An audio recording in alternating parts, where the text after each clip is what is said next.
언니들과 함께 책 그리고 영화를 이야기하는 언니들의 북신의 살롱 조감독입니다. 유주입니다. 도희입니다. 은하입니다. 네, 말 발음이 꼬이신 것 같은데. 아, 제가 마음이 급해가지고 남자들의 북신의 살롱이라는 줄 알았어요. 저는 지금. 언니들의 북신의 살롱 조감독이었고요. 아, 저희 지난주에 전국 축제자랑 김원비 박태하 작가의 에세이로 즐겁게 수다를 나눴는데 오늘 또 비슷한 느낌의 영화를 선정해 주셨어요. 은하님이 어떤 영화죠?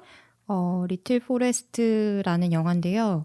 이 영화는 제가 예전에 한창 일에 치여서 살 때 막 정말 일을 2-3개씩 하면서 밤 12시 다 돼서 퇴근을 하고 그때서야 이제 끼니를 때우려고 밥을 차려놓고 우걱우걱 먹으면서 네.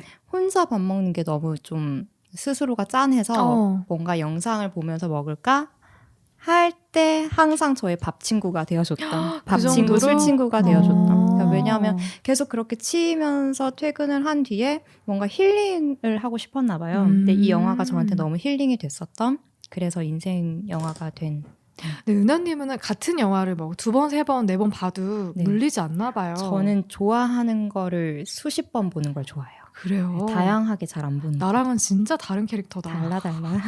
저는 이미 알고 있는 내용을 다시 보는 걸 별로 좋아하진 않거든요. 새로운 것들을 보는 걸 좋아하지. 저도 좋아하는 거는 10번 넘게 아, 봐요. 그래요? 네. 전 반복하는 것도 좋아하고 새로운 것도 좋아해요. 새로운 것도 다 좋아해요. 네, 제가 너무 극단적인 사람인가 봅니다. 리틀 포레스트가 임순례 감독이 연출한 영화잖아요. 이거 원작도 있고 일본 만화가 만화를 원작이죠. 영화로 옮긴 거죠. 근데 저는 원작을 못 봤거든요. 혹시 원작으로도 보신 분 계세요? 여기? 저요. 네. 영화도 좋았어요. 보고 아니면 뭐 영화만. 영화만 봤어요. 어떤 네. 차이가 있어? 나 궁금해. 제가 리틀 포레스트를 한국판을 처음 봤을 때는 와 진짜 거의 똑같이 만들었는데 좋은 점이 그대로 다 담겨있네? 이런 느낌이었어요. 결이 되게 비슷해요. 되게 네. 비슷해서 저는 이 영화가 좋았던 분들은 원작을 보는 것도 나쁘지 않을 거라고 생각합니다. 그래요? 네. 근데 지금 이 한국 영화는 여러 가지 의미에서 이제 좋은 점이 더 쌓이면서 여러 번 반복해서 보다 보니까 한국적인 정서가 되게 잘 녹아있다 이런 느낌도 갖게 됐는데 처음에 일본 영화를 봤을 때는 유주님이 예전에 얘기하셨던 그 일본 영화 특유의 음식에 되게 집중해서 되게 정성스럽게 뭔가를 만들어가는 소소한 어떤 아름다움, 가족 내에서 이런 거를 잘 전달해주는 영화라서 반가웠던 것 같고요. 네, 한국 영화는 거기에 더해서 제가 기대 못했던 어떤 그런 부분들까지 더 줄 수 있어서 좋았던 것 같아요. 줄거리도 똑같이 흘러가는 거죠? 거의 비슷했어요. 근데 사실 제가 한 번 보고 다시 안 봐서 기억이 안 나는구나. 네, 기억이 잘 안 나요. 네. 도희님 말씀하셨지만 이 영화가 굉장히 잘 옮겨왔다고 하셨는데 감독이 임순례 감독님이잖아요. 기억에 남는 게 6개의 시선이라는 맞아요. 저 그것도 봤었어요.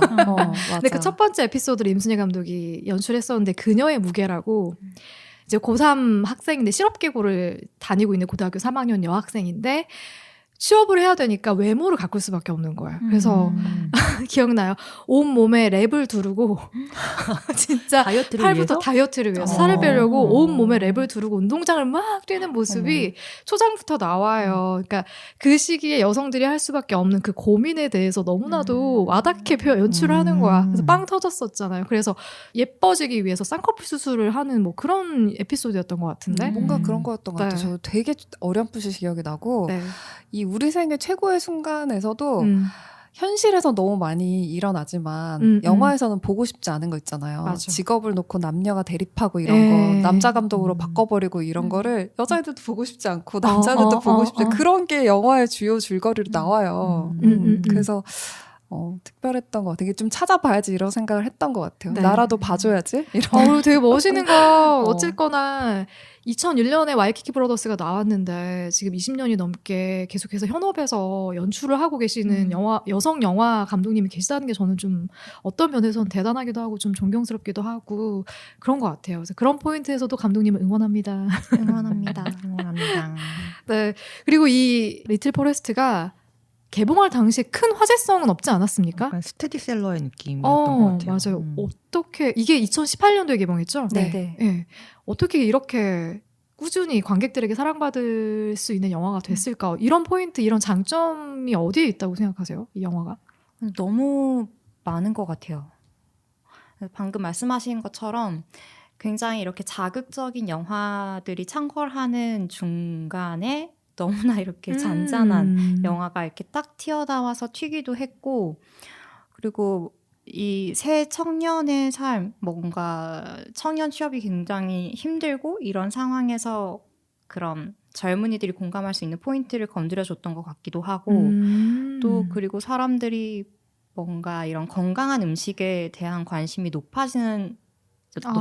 맞아요. 네, 그런 거에서 좀 공감대가 형성이 됐던 것 같고, 저는 또 이 힐링 영화, 여러 가지 면에서 힐링 영화긴 하지만 음식을 만드는 과정, 조리 과정에서 이렇게 들리는 소리라든지 네. 청각적인 거라든지 아니면 시각적인 거라든지 사람들이 뭐 ASMR이라든지 먹방이라든지 이런 거 네. 굉장히 열광하잖아요. 그런 포인트도 또 잘 맞아 떨어졌던 것 같아요. 제 기억이 맞는지 모르겠는데 그 당시에 삼시세끼 뭐 이런 거 되게 유행하지 않았어요? 뭐 윤식당 뭐 그런 프로그램들이 힐링. 예.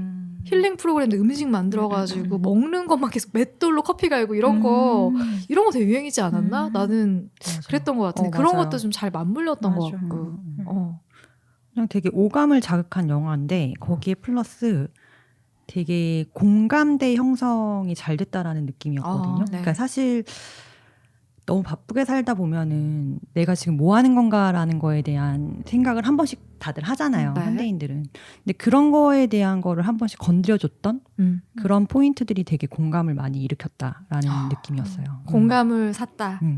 그리고 되게 맛있는 영화가 아니었던가? 너무 청량해. 청량하게 음식을 만들더라고. 네, 저는 일본 영화가 좋았기 때문에 다시 보고 싶다 이런 생각으로 이제 예매를 하면서도 뭔가 이미 내가 생각하는 좋은 점은 그 영화로 충분히 다 느꼈는데 더한 게 있을까? 이런 생각을 사실 하면서 들어갔어요. 너무 밋밋하지 않을까? 이런 생각도 했었고 자극적이지 않을 거는 너무 예상이 됐기 때문에 근데 제가 생각했던 따뜻함이나 위로받는 느낌은 그대로 있는데 내가 기대를 안 했었던 어떤 좀 묵직한 것까지도 같이 건드리는 느낌을 줘서 전 감동을 받았어요. 영화 감동은 기대를 안 했는데 감동을 받았고 영화를 보고 나서 주변 사람들한테 엄청 보라는 얘기를 많이 했던 게 기억이 나요. 엄마한테도 얘기하고 내가 좋아하는 사람들한테 많이 추천을 했던 것 같아요. 근데 내가 그렇게 얘기했던 친구들한테 며칠 뒤에 전화가 와. 나 봤는데 나도 되게 좋았어. 좋더라. 엄마 예매해드렸어. 그런 걸 보면 그 당시에 나 같은 느낌을 받는 사람들 되게 많이 있었던 것 같아요. 그걸 보면서. 그리고 한국 농촌이 배경이라는 것도 참 반가웠어요. 맞아. 그치. 우리나라에도 저런 게 다 있지. 되게 반갑다. 봄, 여름, 가을, 겨울 이 파란색 화면을 다 담겼지. 보는 것만 해도 너무 마음이 편안하다. 그 백구도 너무 좋고. 오구야. 이거 고개. 너무 귀엽고. 너무 귀엽지, 진짜. 그러니까 그런 느낌 있지 않아요? 진짜 우리 힘들잖아. 사는 거 팍팍하지 않아요? 근데 단 한 번도 내가 용기를 내서 다 내려놓고 한 달이라도 어디 가서 그냥 편하게 주인공 회원이처럼 살 수 있을까 생각해보면 그거 쉽지 않거든요. 용기가 안 나. 다시 나를 찾아줄 것 같지도 않고. 그러다 보니까 나 대신 나의 어떤 대리만족? 소리만 힐링된다는 느낌? 영상미도 너무 예뻤죠. 청각적인 것도 컸던 것 같아요. 와삭! 흐르는 소리라든지 개구리 소리 뭐 이런 게 다 되게 생생하게 담겨 있잖아요. 그리고 막걸리 담을 때 그 효소 소리 뽁뽁뽁 맞네. 맞아요. 하지만 뭐니 해도 저는 김태리의 역할이 가장 컸다고 생각합니다. 김태리 배우의 역할. 정말 매력적인 배우죠. 그렇죠. 캐스팅에 대한 얘기를 안 할 수가 없는데 이게 중요한 인물들이 4명이 나오죠. 일단 주인공 혜원 역할에 김태리 배우가 등장을 하고요. 그리고 재하, 그쵸. 주인공의 친구들로 등장하는 인물들 둘이 있는데 재하 역할의 류준열, 그리고 은숙 역할의 진기주 배우가 있고 엄마 역할의 문소리 배우. 이 네 등장인물들이 정말 담백하게 자기만의 연기를 잘해주는데 캐스팅은 또 어땠어요? 언니들 보기에? 너무 좋았어요. 너무 케미도 좋았고 저는 이유는 모르겠는데 문소리 배우랑 김태리 배우가 진짜 왜 이렇게 모녀 같죠? 너무 좋죠. 너무 정말 모녀 같은 느낌이 들고 특히 그 영화에서 김태리가 과거를 회상하는 장면에서 둘이 토마토를 먹고 둘이 대화하는 장면에서는 정말 모녀 같더라고요. 친구 같은 모녀. 네. 되게 이상적인 모녀를 연기를 잘했다라는 느낌이 들어서 되게 좋았어요. 아니 김태리 배우는 뭐 고등학생 연기도 이렇게 자연스럽게 잘해. 목소리도 좋은 것 같아요. 그러니까 나레이션을 계속 하잖아요, 김태리 배우가. 맞아요. 그런 목소리도 너무 영화랑 찰떡으로 잘 맞았다라고 생각했습니다. 김태리 배우가 90년생인 거 알고 계시죠? 맞아요. 생각보다 나이가 좀 있어요. 90년생이면은 32살 올해. 그쵸? 90년이면 나이가 많은 거구나. 우리보단 어리지만 그냥 생각하면은 20대 후반에 이 영화에 출연한 거잖아요. 근데 고등학생 역할을 어쩜 그렇게 고등학생처럼 잘하는지 너무 잘하던데? 엄마한테 약간 징징거리는 그런 목소리도 딱 고등학생 목소리. 그런 느낌. 잘 어울리더라고요. 사람 자체가 되게 아이 같은 면이 있는 것 같아요. 인터뷰 같은 거 하고 할 때 보면은. 저는 김태리 배우는 자연스러운 게 가장 좋았던 것 같아요. 이 영화 자체가 자연스러워야 되는데 너무 자연스러웠다. 그냥 회원인가요? 너무 회원이 같았어요. 맞아요. 그냥. 그리고 특히 다시 보니까 맛있게 먹는 모습이 정말 너무 좋더라고요. 뭘 와삭와삭 씹으면서 참 맛있게 먹어요. 그래서 그게 참 좋았고, 그 유준열은 영화를 볼 때부터도 저는 항상 아슬아슬함, 제가 느꼈던 극장에서 느꼈던 아슬아슬함이 다시 느껴졌어요. 뭔가 연기를 잘 하고 있을 때조차 혹시나 얘가 힘이 들어갈까 봐 내가 걱정하게 되는 그런 면. 근데 결국엔 잘했어요. 되게 잘했는데 그런 게 느껴졌고, 진기주 배우는 지금도 되게 주목받고 있잖아요. 근데 이 배우의 장점은 제가 항상 약간 평가절하하는 것 같아요. 뭔가 너무 야망이 있어 보여. 배우 자체가. 그래서 엄청 수더분하게 나오고 잘 하잖아요. 그런데도 아니, 농촌에 있을 애가 아닌데 이런 느낌이 너무 들어서 맞아. 그런 면이 좀 있었던 것 같고, 문소리는 항상 너무 반갑고 항상 너무 자연스럽고 오바스럽지 않고 너무 좋죠. 그런데도 자기 색깔이 있고 기대 이상이라는 생각이 드는데, 저는 문소리가 엄마였던 게 제일 좋았던 게, 사실 지나고 나서 그 회상씬에서 보면 항상 이 김태리 배우가 혜원이가 기억하는 엄마는 웃고 있거든요. 항상 웃고 있어요. 마을 사람들이 이상한 말을 해도 그냥 넉살 좋게 대응하고 딸한테 항상 웃고 있어. 근데 딸이 가고 나서는 표정이, 눈빛이 흔들리고 사라지면서 혼자 담배 피는 그런 장면 생각나시죠? 사실 이때 얼마나 힘든 순간이었겠어요. 남편이 죽고 나서. 그런 연기를 문소리만큼 잘할 수 있는 사람이 나는 떠오르지 않아. 되게 멋있는 배우야. 너무 좋았어요. 되게 멋있다고 생각합니다. 저도. 그리고 나서 뭐 쭉쭉쭉 저희가 은하님이 준비한 질문들이기 때문에 은하님의 질문으로 쭉 한번 우리 오늘 이야기 나눠볼까요? 아까 사실 초반에 이야기를 나누다가 중간에 물어보고 싶었던 게 있었는데, 물어보소서. 네, 저 같은 경우는 어렸을 때부터 좀 아버지 발령에 따라서 이사를 좀 다녔어요. 이 지역 저 지역 좀 많이 이사를 다녔고, 뭔가 이 문소리 배우가 혜원한테 아빠가 돌아가신 후에도 그냥 이 고향에, 아빠의 고향에 머물러 있었던 거는 너를 이곳에 뿌리내리게 하고 싶었다. 그래서 계속 남아있었다. 라고 이렇게 얘기를 하잖아요. 그런데 그 대사를 저는 들으면서 내 뿌리는 어디에 있지? 라는 걸 생각했을 때 뭔가 오랜 기간 한 곳에 정착해 있질 않았다 보니까 내 고향은 어디지? 물론 고향은 있지만 내 뭔가 심적으로 내가 생각하는 고향이라는 건 어딜까라고 생각하면 딱히 떠오르는 게 없는 거예요. 그래서 저는 한 지역에서 좀 오래 사신 분들을 보면 좀 부러운 마음도 있거든요. 그래서 언니들이 생각하는 언니들의 뿌리는 어디에 있다고 생각을 해요? 되게 심오한 질문이다. 저는 이번에 독립을 하고서 느낀 건데 내가 돌아갈 수 있는 곳이 나의 뿌리인 것 같아요. 그러니까 어쨌든 가족들이랑 같이 살 때는 사실 내가 뿌리 속에 있으니까 모르는 거예요. 그 뿌리랑 같이 있고 흙 밖으로 나오지 않았으니까. 근데 이제 독립을 하면서 떨어져 나왔을 때, 그래도 내가 이 집이 아니어도 돌아갔을 때 나를 반겨주는 사람이 있구나라는 곳이 나의 뿌리가 아닌가라는 생각을 했거든요. 그래서 아마 여기서도 엄마는 딸한테 그러한 장소를 만들어주고 싶었던 게 아닌가라는 생각이 들었고, 그러니까 왜냐하면 아버지가 돌아가셨지만 어쨌든 고모들이랑 친척이 좀 살고 거기에 이제 친구들도 어쨌든 만들어서 자기 동네 친구라는 것들이 생겼고 그러면서 이제 그러한 느낌으로 뿌리를 내리게 하고 싶었다라고 얘기를 한 게 아닐까라는 생각을 했어요. 그럼 공간적인 의미가 아니라 그냥 나를 반겨주는 사람이 있는 곳? 그냥 심적인 거 아닐까요? 비슷한 것 같아요. 그러니까 돌아가고 싶은 곳, 내가 돌아갈 수 있는 곳 그런 것들을 분명히 문소리 배우라고 하면 안 되지. 혜원 엄마가 혜원 엄마가 만들어주고 싶었을 거라고 생각을 하고 그런 곳이 있었기 때문에 사실 돌아올 수 있었잖아. 혜원이가 이제 취업도 안 되고 일도 힘들고 남자친구랑도 뭐 소원해지고 하니까 갈 수 있는 곳이 결국 내 뿌리가 있는 곳, 고향. 어려워. 저는 내가 정말 힘든 일이 있을 때 저는 오롯이 혼자 있고 싶거든요. 그럼 내가 돌아갈 수 있는 곳은 엄마가 있는 곳이 아니에요. 지금 엄마랑 안 살아서 그래. 같이 살아서 그래요. 같이 살아서 그래. 그런가? 도희님은 어떠세요? 뿌리의 제가 의미? 돌아가고 싶은 곳이 어디냐고요? 저는 이 영화를 보면서 제가 기대했던 거는 다 충족했는데 기대 못했던 묵직한 게 있었다고 했잖아요. 저는 이 문장이 너무 좋았어요. 다시 여러 번 봐도 항상 눈물이 나고 마지막에 김태리 배우가 그동안 엄마에게는 자연과 요리 그리고 나에 대한 사랑이 그만의 작은 숲이었다 이렇게 얘기하잖아요. 그러니까 항상 엄마가 왜 내가 아직 성인이 되지도 않고 합격 통지도 받기 전에 떠났을까. 내 인생에 엄마밖에 없는데 그런 거에 대한 서운함이 있었던 것 같은데 사실은 엄마의 리틀 포레스트는 내가 있었구나.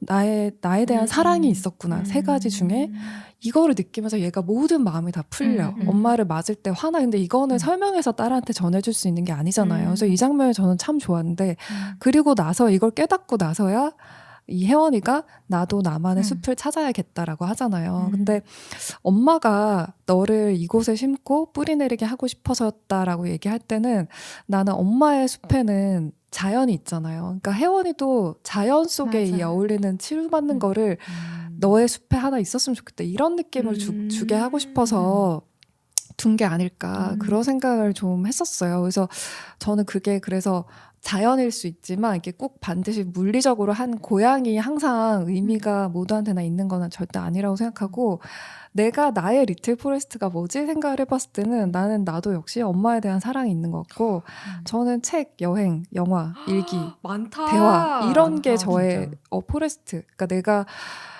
엄마가 딸을 너무 사랑하지만 자기 리듬대로 살려고 하니까 반드시 그 순간에 떠났어야 됐던 그런 리듬을 자기가 지켜야 되잖아요. 그걸 지키려면 이런 숲이 자기만의 숲이 필요한 것 같고 그래서 이런 거를 다 품고 있는 어떤 공간이 꼭 추상적인 숲은 아니라도 그 얘기를 하고 싶었던 거 아닐까. 근데 저한테는 그거예요. 아까 얘기했던. 진짜 이렇게 얘기했어야 됐는데. 무슨 말씀? 나만의 리틀 포레스트가 뭘까? 이렇게 얘기를 했었어야 됐는데. 아니 감독님의 답변도 아주 훌륭했다. 그럼요. 심지어 저는 그 명대사 얘기하셨지만 저는 고모는 고모다, 이모가 아니다. 이게 명대사라고 생각했는데. 저 그 얘기 또 하고 싶어요. 아, 그래요? 저도 그 얘기 하고 싶어요. 그래요? 네. 이 포인트도 되게 나는 재밌었거든. 나도 얘기해 느끼는 주세요. 부분이어가지고. 왜냐면 나는 고모가 훨씬 친하거든요. 아, 그래? 이게 사람마다 다른 거여가지고. 저 이거 정말 할 얘기 많아요. 이 부분은 너무 지금 얘기해요? 해도 될 것 같은데? 그 주인공들이 몇 되지 않아요. 그 중에 큰 고모가 나오잖아요. 다시 영화를 보니까 이 각 캐릭터들이 자기의 본질과 너무나 똑같은 방식으로 등장을 해요. 맞아. 이 여자친구 진기주 이름이 뭐였었죠? 은숙이였나요? 은숙이는 짜잔 등장해가지고 가장 주인공이 곤란해하는 질문부터 하기 시작해. 남자친구는? 시험은? 이 얘기부터 맞아. 시작하지. 아픈 불편한 것부터 질문부터. 얘기하는 거고.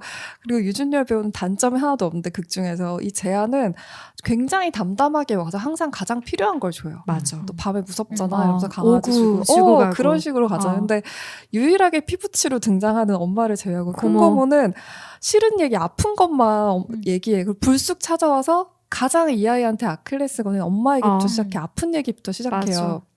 엄마에 대한 부정적인 얘기를 하면서 동시에 얘기해. 너 엄마 닮았어. 이런 얘기하는데 안 좋은 얘기하면서 그렇게 얘기하면 어떡해. 난 여기까지 그렇지 맞아 저럴 수 있어 하면서 보고 있었는데 그때 이 김태리 배우가 그 좋은 목소리로 얘기해. 고모는 고모다. 이모가 아니다. 맞아. 전 제가 고모거든요. 너무 마음이 아프고 이 문장에서 저는 그런 생각을 했어요. 나한테 너무 아픈 얘기인데 이게 뭔가 어른들 간의 어떤 서운한 감정을 아이한테 전가시키는 거잖아요. 그치. 그게 언제나 제일 못할 짓이고 나쁜 짓이고 이 관계를 깨버리는 짓이라 생각이 들었어요. 그래서 내가 저 조카를 너무 사랑하는데 내 조카를 그냥 나랑 연결된 존재로만 생각하면서 사랑하고 싶지, 그게 내 동생에 대해서 서운한 마음이라든지 올케에 대해서 서운한 마음이라든지 그거를 걔한테 투영하는 거는 정말 하면 안 되는 짓이고 난 절대로 안 했거든. 이걸 제가 영화를 보면서 다짐을 했어요. 그래서 모든 관계는 1대1이라 된다. 뭔가 다른 이유를 가지고 만들면은 안 되는 것 같아요. 그래서 사실은 이 고모가 좋은 걸 많이 해줘요. 반찬 챙겨주고 너 건강 이래서 되겠어. 좋은 걸 많이 해줌에도 불구하고 이 혜원이랑 더 발전할 수 있는 관계를 그냥 깨버리는 거잖아요. 엄마 얘기하면서. 맞아. 그런 생각이 아니, 들었어요. 난 되게 귀여운 게 고모는 고모다, 이모가 아니다라고 얘기하면서 그 다음 장면에 바로 고모 집에서 밥을 먹어. 미친 듯이 먹어. 근데 그 따뜻함은 또 좋은 거야. 그러니까 그냥 엄마와의 좀 얽힌 감정은 있다고 하더라도 어쨌든 나를 채워줄, 나의 허기를 당장 채워줄 수 있는 또 사람이 있는 거니까 좀 더 살가웠으면 좋았겠지만. 근데 방금 감독님이 그 허기에 대한 이야기를 하셨잖아요. 근데 김태리가 처음에 혜원이 처음에 이제 고향에 돌아왔을 때 은숙이가 너 왜 온 거야? 시험 떨어져서 왔지. 남자친구랑 헤어져서 도망왔지. 이렇게 얘기했을 때 처음 딱 뱉는 말이 나 배고파서 왔어 라고 얘기하거든요. 너무 그게 너무 찌릿했어. 그쵸? 내 마음에. 배고파서 왔어. 나 진짜 배고파서 온 거야 라고 얘기를 하는데, 여기에서는 뭔가 그 혜원이 그런 고시 생활을 하면서 그런 노량진에 있는 고시원이었던 것 같아요. 고시원생들에게 이런 삶들을 보여주잖아. 이런 컵밥 같은 거 맞아요. 먹고 되게 저렴한 이런 날짜 지난 도시락 먹다가 다 뱉어내고, 편의점에서 일하면서 이렇게 편의점에서 일한 알바생들이 그런 날짜 지난 음식들을 가져가서 먹고 그러잖아요. 그런 것들, 그리고 진상 손님들, 막 술 취한 진상 손님들이 와서 무슨 말도 안 되는 나 카드 좀 전에 긁었는데 왜 안 된다는 거야? 술 취해가지고 그런 거를 응대를 하면서 화를 억누르고, 그리고 재하 같은 경우에는 상사로부터 되게 말도 안 되는 언어폭력, 말도 안 되는지 뭐 정황을 모르기 때문에 알 수는 없지만 어쨌거나 굉장히 심한 말이 될 수도 있는데 아니 정황을 모르니까 그래서 말도 안 되는 그런 막 언어폭력을 죄송해요. 왜냐면 회사에서 더한 말을 하고 싶은 후배를 만날 때도 있잖아요. 그런 폭력은 하면 안 되죠. 그렇게 말하면 안 되죠. 네. 그런 거를 당하기도 하면서 그거를 약간 서울의 삶에 대해서 그런 식으로 얘기를 하거든요. 그런데 저 같은 경우는 인생의 대부분을 서울에서 살았기 때문에 그게 그냥 서울의 삶이라고 뭔가 비교 대상이 없다 보니까 서울의 삶이자 그냥 뭔가 청년들의 그런 아픔일 수도 있고, 혹은 혼자서 독립해서 사는 사람들의 홀로서기의 과정인 것 같기도 해요. 그래서 물론 언니들이 독립해 계신 분들도 있고 아닌 사람도 있지만 그런 홀로서기라든지 아니면 사회생활이라든지 혹은 서울의 삶에서 언니들이 느낀 그런 허기라든지 아니면 그런 분노를 억눌렀던, 분노는 항상 가슴에 차 있지. I'm still hungry. 아니 근데 이게 젊어서 더 그랬던 것 같아요. 저도 젊었을 때는 진짜 뭔지 모르는 그런 열기랑 열정으로, 그러니까 회사에서도 뭘 하나 맡기면 그거 진짜 열심히 하려고 막 맞아요. 밤새도록 하고 이거 빨리 끝내서 이거를 내가 상사한테 줘야지 막 이런 생각으로 막 했는데, 이게 이제 그리고 그때는 이상하게 내가 없으면 회사가 안 돌아갈 것 같이 막 굴었단 말이에요. 뭔가 모를 허세가 그런 허세들이 그런 막 어쩌면 열정이 넘치는 거죠. 그냥. 근데 이제는 알죠. 내가 없어도 회사는 잘 돌아갈 수 있다는 거를. 어차피 뭐 그럴 테니까. 그러면서 점점 그런 건 좀 사그라드는 것 같기는 한데, 아마 이게 서울에서의 척박함이라기보다는 이게 내가 있었던 장소가 아닌 다른 장소에서 느끼는 서운함들인 것 같아요. 왜냐하면 우리 집에서도 그 과수원에 뭔가를 하러 이렇게 가거나 하잖아요. 그러면 시골 인심이 아니라는 얘기를 엄청 많이 하세요. 어른들이. 그러니까 이게 아마 그 지역의 문화라는 게 아마 있게 형성이 되겠죠. 근데 그거랑 좀 다를 때에 느끼는 그런 서운함들 이런 것들이 아닐까요? 그게 꼭 서울에 국한된 것만은 아닌 것 같다는 생각이 들더라고요. 근데 그거는 뭐 어쩔 수 없이 느끼는 거 아닐까요? 생활 패턴이 다를 수 있으니까.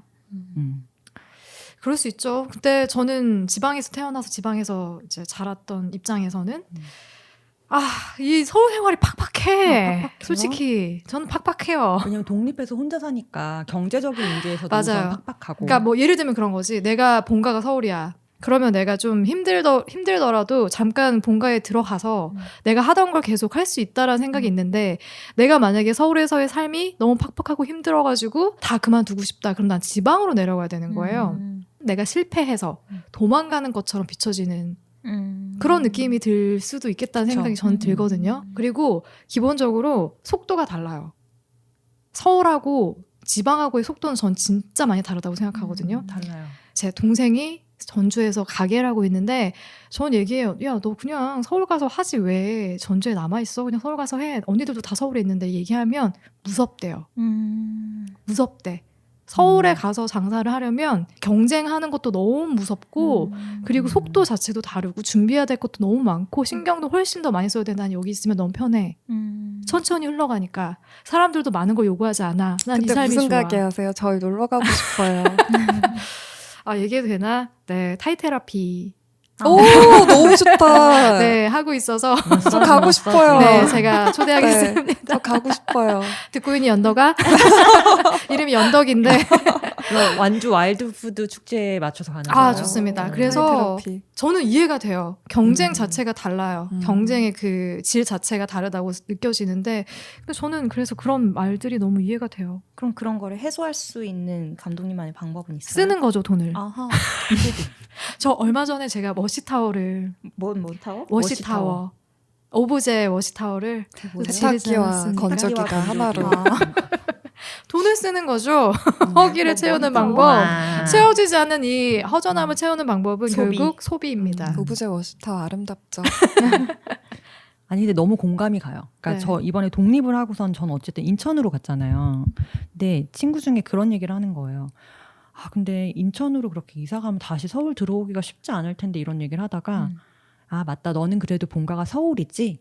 라고 얘기를 하는 거예요. 그래서 나는 그거를 크게 생각해 본 적이 없었는데 어쨌든 저는 서울에서 나고 자라가지고 계속 서울에 있었던 사람이니까. 근데 곰곰이 생각해 보니까 사실 우리나라의 대부분의 경제활동을 하고 있는 사람들이 서울에 오고 싶어 하는 거잖아요. 어쨌든 일자리가 많고 훨씬 대우가 좋을 테니까. 그리고 인프라도 잘 구축이 되어 있는 기회가 훨씬 많거든요. 도시이니까.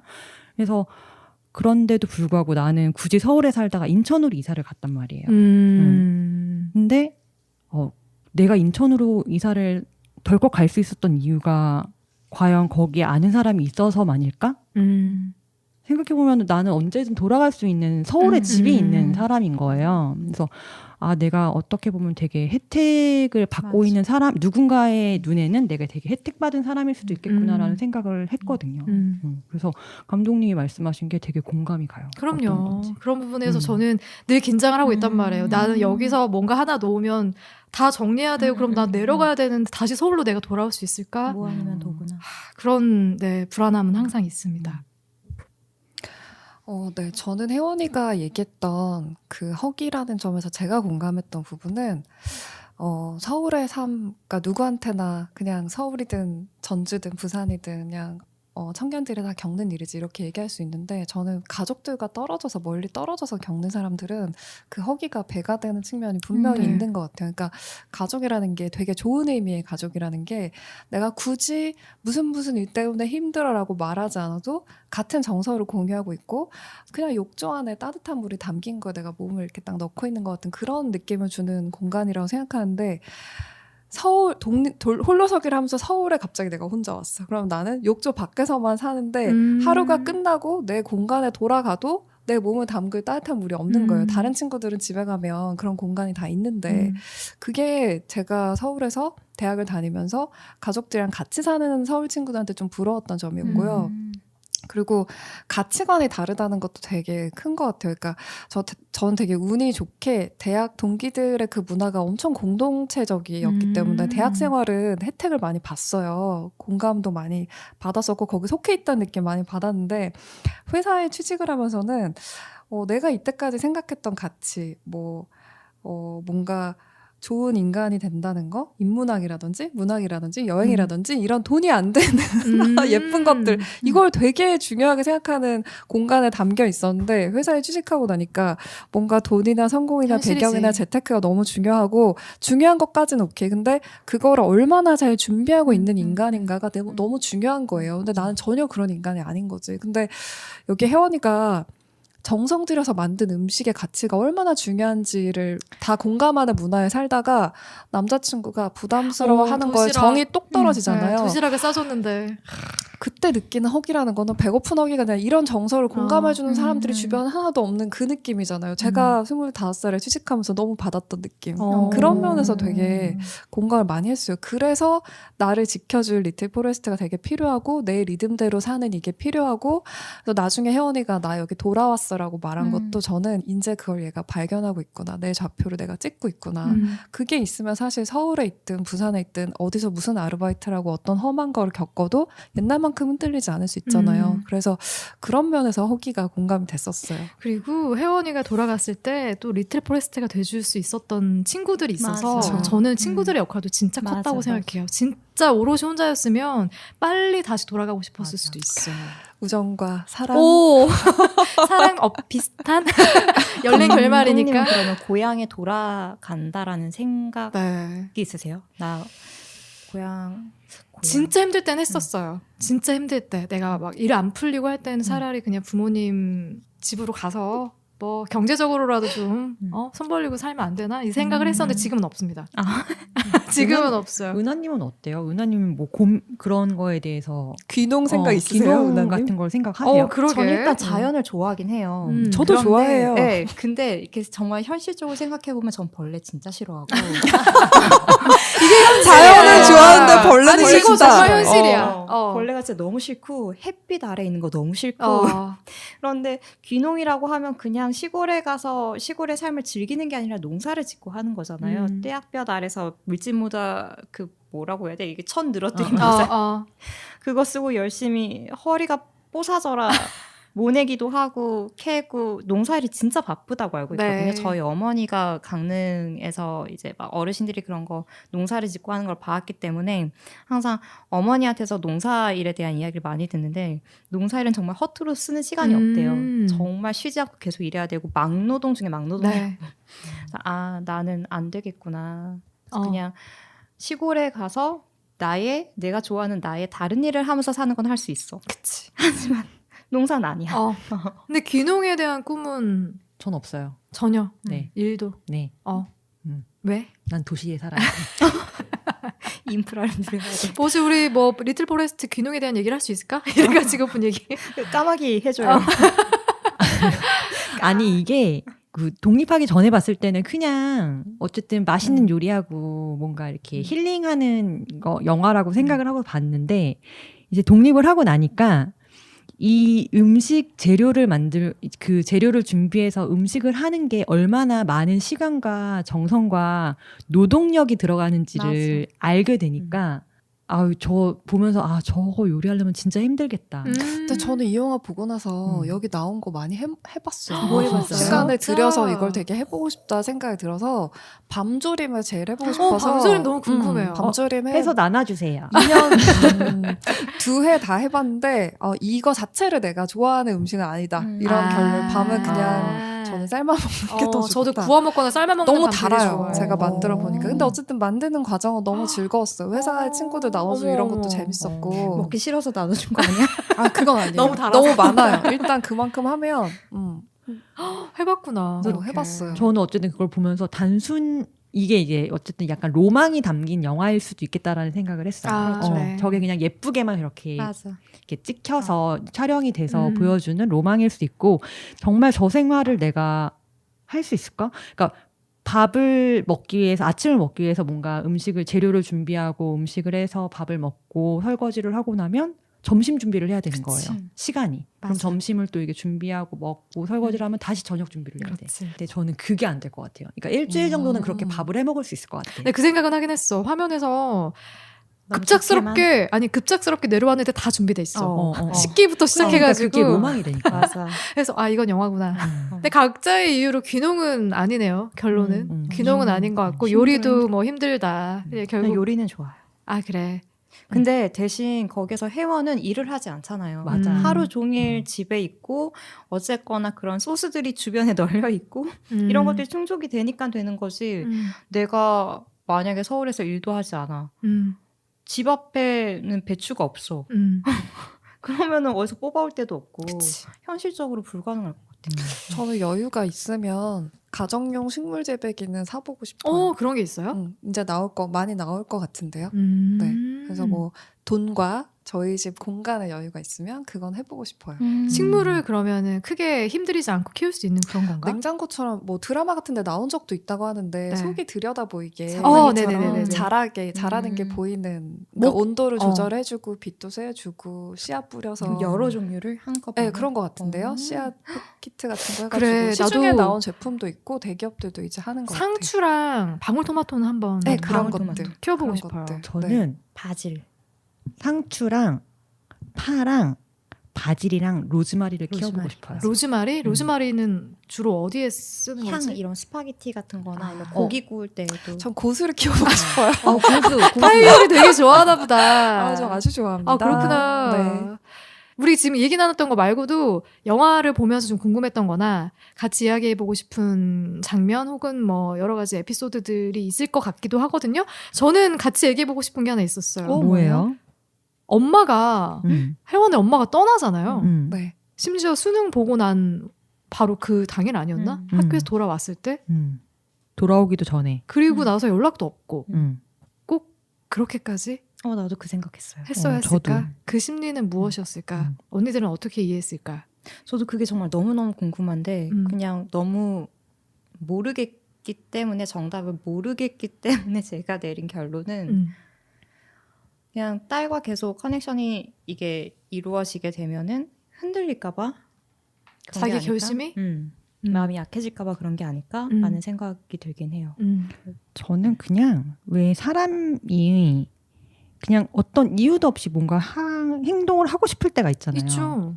근데 그런 타이밍이 아니었나라고 그냥 이해를 했어요. 그러니까 사실 어쨌든 혜원이를 키우면서 혜원이에 대한 믿음도 있었을 거고 물론 혜원이가 굉장히 서운해할 거라는 생각도 했을 것 같아요. 근데 뭔가 자기만의 그러니까 남들은 알 수 없는 자기만의 타이밍이 있지 않았을까?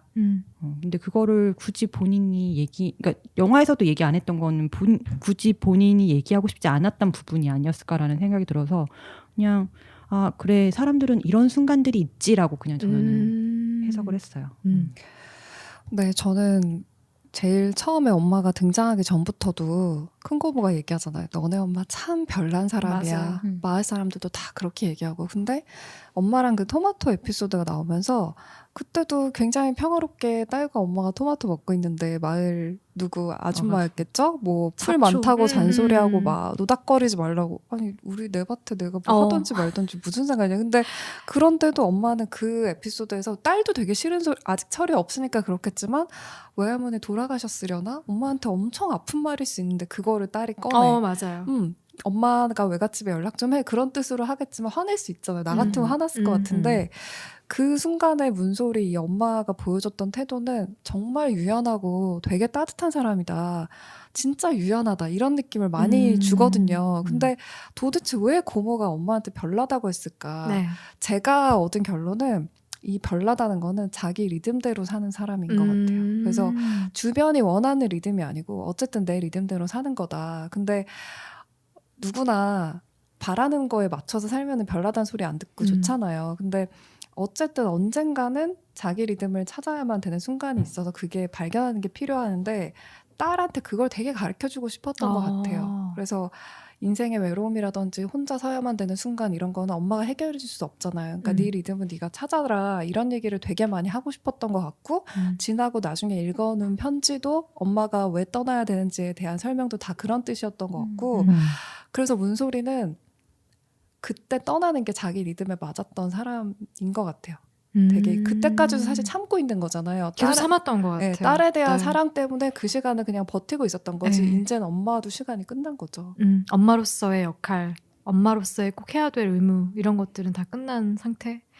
근데 왜 떠나서도 연락을 안 했을까? 그런데도 왜 그렇게까지 이게 다시 도돌이표가 계속 되는 그 생각이 근데 들었어. 제 경험을 생각해 보면 대학 시험을 쳤을 때부터 취업에 실패할 기간 동안이 가장 엄마가 필요하지 않은 기간이에요. 아, 그런가? 네, 제 기억을 생각해 보면 엄마 생각을 가장 안 했던 것 같아요. 새로운 거에 막 휩쓸려서 막 이렇게 할 때는 가장 어차피 엄마가 시골에 이 집을 지키고 있어도 애는 어차피 서울에서 자기 학교 생활을 하고 있잖아. 그러니까 처음으로 거기서 떨어져 나와서 뭔가 실패를 하든 뭘 하든 아픔을 겪고 다시 돌아와야 그때 다시 가족이 소중해지지. 여러분들은 그러지 않았어요? 저는 가족이 가장 멀게 느껴지다가 다시 가족밖에 없지로 돌아오는 그 시기가 있었던 것 같고 그렇게 생각하면 사실 뭐 고등학교 졸업하고 대학 입학하는 것까지 입학식까지는 가고 엄마가 애 붙잡고 얘기하고 떠나는 거랑 크게 차이가 있나? 어차피 떠나는 거에 엄마로서 그냥 최선을 다하고 간 게 아닌가.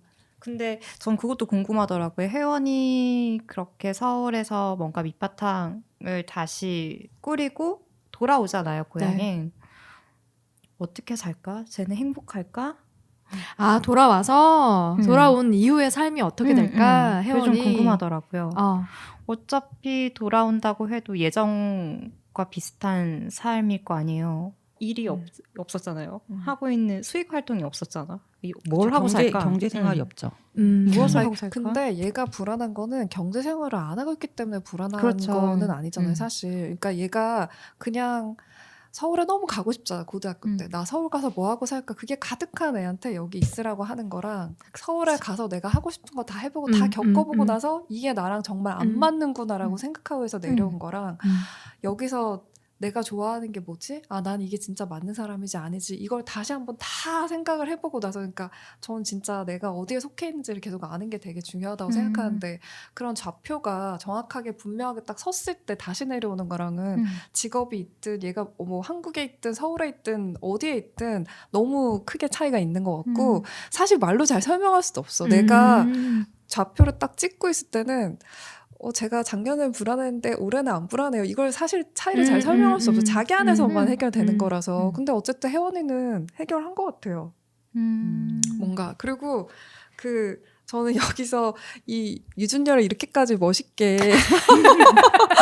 표현할 필요가 있나 하는데 몇 대사를 안 하는데 대사 할 때마다 혜원이한테 필요한 말을 다 해주잖아요. 그 왜 번개 치던 날 그때 되게 무섭다고 생각했는데 다음날 바로 유준열이 오고 데려다주면서 온기가 있는 생명은 다 의지가 되는 법이야. 뭐 이런 말 해주고. 그러니까 애정이랑 관심이랑 응원이 다 드러나고 그런 게 다 혜원이도 다 자기 걸로 다 이제 쌓아가는 게 보이기 때문에 그 다음은 처음에 올 때만큼 그렇게 불안하고 막 숨고 어디 갈지 모르겠고 이런 상태는 될 수가 없어. 아니 저는 사실 그걸 보면서 유준열이 마지막에 했던 말이 혜원이는 지금 아주 신기를 준비 중이라고 그 얘기를 하는데 저는 그 얘기가 그러니까 뿌리가 있었던 곳에서 힘을 받아서 다시 서울에 가서 서울에서 뭔가를 하겠다라는 의미로 받아들였던 거예요. 그렇게 이해했구나. 저는 그렇게 받아들였는데 아주 신기라는 게 어쨌든 한 곳에서 뿌리를 내렸다가 그러니까 설명도 하잖아요. 양파는 옮겨서. 아주 신기를 하는데 뿌리를 냈다가 옮겨서 튼튼해지면 다른 곳에 옮겨 심는 작업을 아주 신기라고 한다. 그래서 어쨌든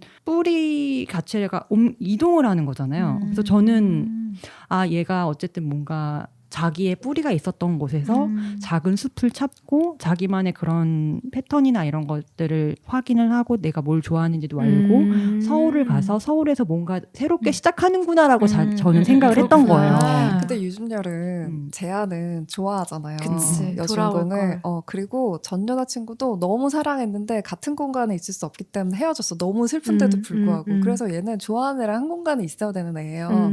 그리고 얘를 좋아하고 있어. 근데 서울에 가서 살 거라고 생각했으면 그렇게 편안하게 얘기할 수 있어. 얘는 돌아올 거라고 생각했기 때문에. 그러면 류준열이 이 혜원을 좋아한다라고 심증은 있는데 사실 맞을까요? 너무 좋아하는 게 티가 나. 저는 혜원이도 알아챘다고 생각하는데요. 네. 마지막에 그 사과 주면서 너 이거 주려고 처음부터 좀 찜해둔 건데 이 태풍에도 안 떨어지고 끝까지 버티더라 너랑 다르게. 맞아. 여기에서 저는 이게 고백이 아니면 뭐지? 애정과 관심과 응원이 다 드러나고 너에 대한 이해까지 다 있는데 이걸 찰떡같이 얘가 알아듣고 나서 돌아갈 생각을 처음으로 하잖아요. 응원. 그 전에 태풍이 나기 전에 싸울 때만 해도 너 바쁜 척만 하고 중요한 거 안 하고 있잖아. 얘 계속 미루고 있었는데 태풍이 지나가고 나서도 얘네가 어색한 장면이 되게 빨리 지나가잖아요. 그걸 회복할 정도의 애정이 맞아. 있는 거지. 그걸 받고 나서 얘가 서울로 갈 생각을 한단 말이에요. 이제 친구 사이에는 못하는 거예요? 친구 사이도 할 수 있죠. 근데 어쨌든 저는 이 둘이 애인이 안 될 이유도 별로 없어 보이기 때문에. 근데 너무 확실한 힌트를 줬잖아. 나 좋아하는 사람 생겼어라고. 근데 그거를 그냥 여자친구랑 어차피 함께 하지 못할 걸 아니까 여자친구가 자긴 시골에 있어야 하는 건데 이 여자애가 시골에 와서 살 수 있는 애는 아니니까 어차피 헤어질 수밖에 없고 그냥 핑계로 한 걸 수도 있잖아. 전 그랬으면 다른 이유로 됐을 수도 있을 것 같아. 근데 저도 은하님이랑 좀 비슷한 느낌이었거든요. 그래? 그냥 뭐 나는 이제 더 너 안 좋아해라고 얘기할 수도 있는 건데 좋아하는 여자 생겼어라고 마음도 얘기하는 바뀐 거. 거죠. 마음이 나는 변했다고 근데 생각해. 그 여자가 은숙이가 아닐 이유는 있나요? 네, 있다고. 케미가 너무, 만약에 그 은숙이라고 했으면 감독이 어떻게든 두 사람의 케미를 보여줬을 것 같아요. 예. 근데. 그 재한은 다 알고 있어. 어, 뭔가 혜원이가 하는 행동에 대해서 다 알고 있어. 관심이 너무 의미를. 많아. 그래서 그리고 은숙이도 은근히 두 사람이 뭔가 통하는 게 있다라는 거를 눈치를 채잖아요. 그러니까 나중에 우리 정정당당하게 경쟁하자라고 얘기하고. 그런 부분들이 느낌이 있어. 들긴 하는데 그냥 애써 부정하고 싶어요. 맞아, 저도. 끝까지 정확하게 말하지 않으니까 그냥 둘은 열린 결말이야. 친구 사이였으면 좋겠다라는 느낌이 저도 느꼈어요. 바람은 둘이 친구로 남았으면 굳이 좋겠다는 바람. 연인이 아니었으면 좋겠다라는 느낌이 있지만, 있었고 그러면 언니들은 아주심기를 뭐라고 생각하셨어요? 반대로 생각했죠. 그러니까 서울에 정리하러 온 거다. 그쵸. 다시 심기 위해서. 그렇지. 전 유주님이랑 비슷하게 생각했어요. 그래서 이게 다시 돌아와서 다시 한번 생각을 해봤어요. 아주심기가 그런 의미가 아니었나? 라고 생각을 했더니 그러니까 포인트가 옮겨 심는 게 아니라 뿌리가 얼마나 튼튼해지는가의 포인트라는 생각이 드는 거예요. 그러니까 뿌리가 튼튼하면 어느 땅에 옮겨 심어도 얘는 자랄 수 있는 아이가 된 거예요. 그러니까 그게 이제 아주심기의 포인트인가라는 생각을 하니까 그러면 이 아이는 서울에서도 살 수 있겠네 라는 결론이 되는 거예요. 저는 다시. 이제 그거를 이 친구가 1년 동안 이 고향에서 지내면서 내가 뿌리를 여기에 내리는 게 맞을까 아닐까를 판단하는 시간이었고 그걸 명확하게 이제 판단을 했기 때문에 서울로 가서 정리하고 다시 돌아올 거다라고 제안을 받고 그 얘기를 저는 대사로 던졌다고 생각했거든요. 저도 그렇게 생각합니다. 그러니까 왜냐하면 제가 그렇게 생각하는 이유가 서울에서의 그 힘듦이 그렇게 와닿지가 않는 거예요. 저는 그러한 에피소드들을 봤을 때 굳이 서울이 너무 싫어서 올 정도인가? 그러니까 딱 한 번 시험을 봤는데 떨어진 거잖아요. 그러니까 유주님한테는 그렇게 많은 시간을 들여서 음식을 만드는 게 맞지 않잖아요. 이 아이는 편의점에서 사 먹는 음식은 항상 허기가 졌던 거예요. 냉장고 안에 쪼글쪼글 아무것도 없는 게 아니에요. 쪼글쪼글해진 사과가 있어. 왜냐면 얘는 이렇게 딴 사과는 별로 맛있지 않았었거든. 얘는 갓 딴 토마토 같은 걸 먹는 걸 좋아하는 애였고 와서 그걸 먹으면서 이게 나한테 되게 맞구나. 난 하루 종일 시간을 들여도 이런 걸 하면서 사는 게 나한테 되게 맞구나. 이거를 다시 확인한 사람이라고 내가 느꼈기 맞아. 때문에 얘가 너무 맛있게 먹고 너무 행복하고 근데 서울에 가서 뿌리를 내린다는 건 저한테는 굉장히 안 맞는 결론인 것처럼 느껴지거든요. 네.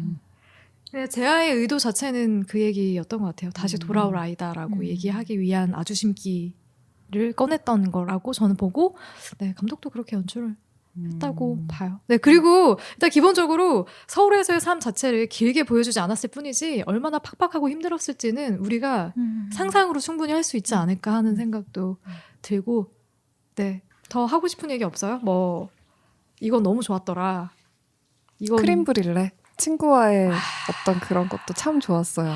그거 너무 좋았어요, 저도.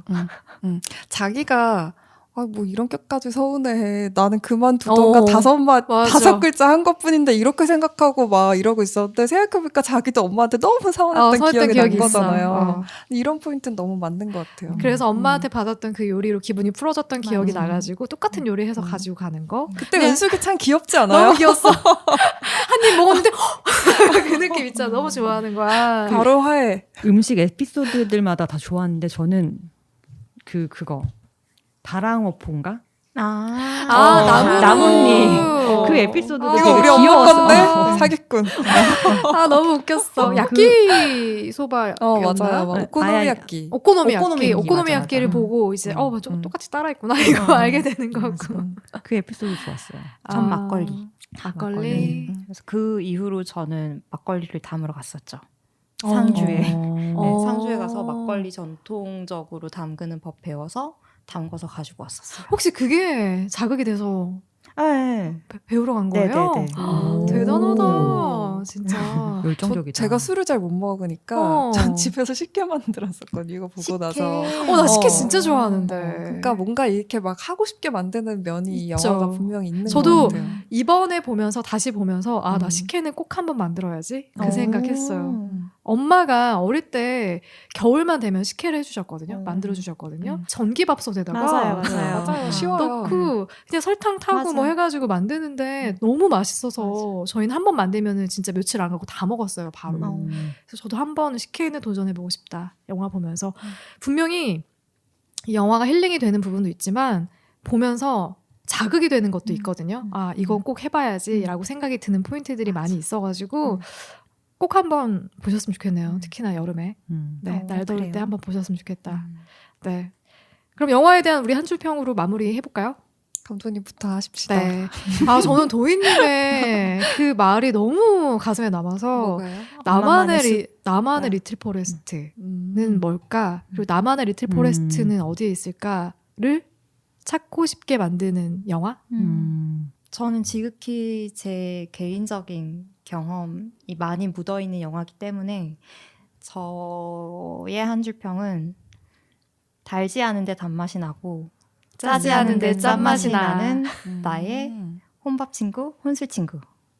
리틀 포레스트가 너무 좋다.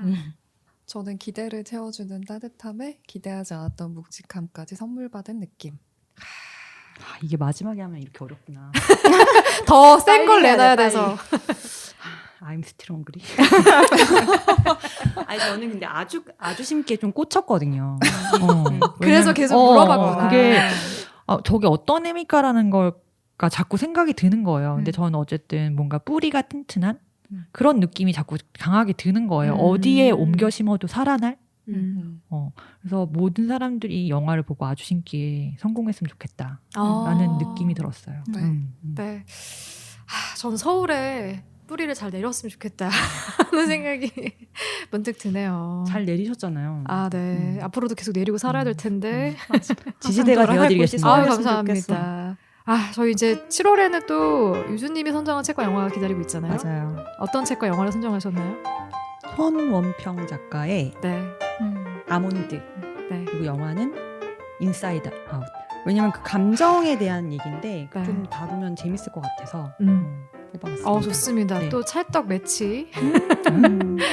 네, 7월에는 그럼 우리 유주님이 선정한 책과 영화로 인사드리고요. 오늘 리틀 포레스트로 함께한 시네살롱은 여기서 마무리하도록 할게요. 다음 달에 만나요. 안녕.